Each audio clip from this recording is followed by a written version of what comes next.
Yo, what's up mga katatak? So magandang araw sa inyo mga katatak. Meron kaming problema.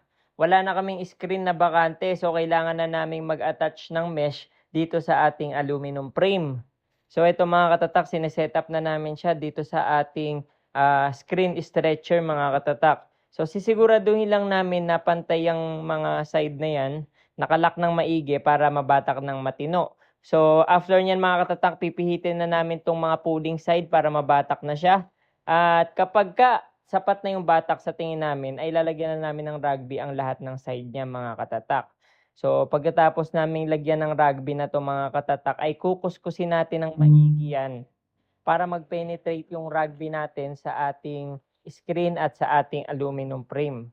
So kuskusin nating maigi at idiin siya mga katatak. Yan o, kagaya ng ginagawa natin ngayon mga katatak.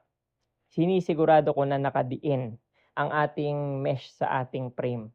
Kumbaga yung rugby natin ay naka-penetrate talaga sa kanilang dalawa. So pagkatapos nating ikalat at diinan itong rugby natin mga katatak, papatiyuin lang natin to ng 20 minutes and above. Depende sa temperature ng lugar nyo mga katatak. So yan.